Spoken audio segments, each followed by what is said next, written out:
അർജന്റീനയെ പറ്റിയാണ് ഇപ്പൊ എല്ലാവരും സംസാരിക്കുന്നത്, മെസ്സി വരുന്നത് കാരണം.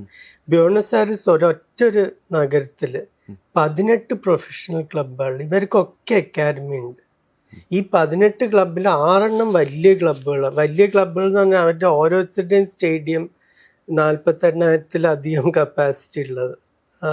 അതിൽ റിവർ പ്ലേറ്റ്, ബോക്ക ജൂനിയേഴ്സ് ഇവരൊക്കെ ഉണ്ട്. പിന്നെ മാരഡോണ കളിച്ച അർജന്റീനോസ്, അവരുടെ പിന്നെ കുറച്ചും കൂടി ചെറിയ ഗ്രൗണ്ടാണ്. പക്ഷെ ഇവരുടെ ഒക്കെ അക്കാഡമി സിസ്റ്റം ലോകം മുഴുവൻ അറിയപ്പെടുന്ന ഒരു സിസ്റ്റമാണ്. അതിന്ന് എല്ലാ കൊല്ലവും 1-2 കളിക്കാരിങ്ങനെ, ഇപ്പോൾ ഒരാൾ റിയൽ മെഡ്രിഡിൽ എത്തിയിട്ടുണ്ട് റിവർ പ്ലേറ്റിൽ നിന്ന്. ഇത് നഗരത്തിൽ മാത്രം. അതിനപ്പുറത്ത് അവനീഡ എന്ന് പറഞ്ഞ നഗരത്തിൽ റേസിംഗ് ക്ലബും ഇൻഡിപെൻഡൻറ്റും ഈ 8 ക്ലബും കൂടി അതിൽ 7 പേര് സൗത്ത് അമേരിക്കൻ ചാമ്പ്യന്മാരായിട്ടുണ്ട് ഒരൊറ്റ നഗരത്തിൽ നിന്ന്. ഇവിടെ കോഴിക്കോടും ബേപ്പൂരും എടുക്കണ പോലെ ഒരൊറ്റ സ്ഥലം. ഇവർക്കൊക്കെ അക്കാഡമി സിസ്റ്റം ഉണ്ട്. സാറ് പറഞ്ഞ പോലെ അവർക്കൊരു ശൈലി ഉണ്ട്. ഞങ്ങളുടെ കളിക്കാർ ഇങ്ങനെ കളിക്കും.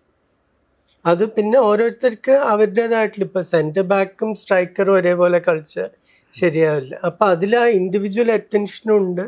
പക്ഷെ അവരുടെ കളിക്കാരുടെ ആ ഇൻഡിവിജ്വാലിറ്റി അവർ കളയുന്നില്ല. അതുകൊണ്ട് തന്നെയാണ് ഇപ്പോൾ ഒരു റിവർ പ്ലേറ്റിന് അവരുടേതായിട്ടുള്ളൊരു ശൈലി ഉണ്ട്, ബോക്ക ജൂനിയേഴ്സിന് അവരുടേതുണ്ട്. അപ്പം അങ്ങനെയാണ് ആ ഒരു പാത്വേ കളിക്കാർക്കുണ്ട്. മെസ്സി 13 വയസ്സിൽ ബാഴ്സലോണയിൽ എന്തുകൊണ്ട് എത്തി? അതിന് മുമ്പുള്ള 5-6 കൊല്ലം ന്യൂവൽസ് ഓൾഡ് ബോയ്സിലത്തെ കോച്ചസ് ചെയ്ത പണി കാരണം.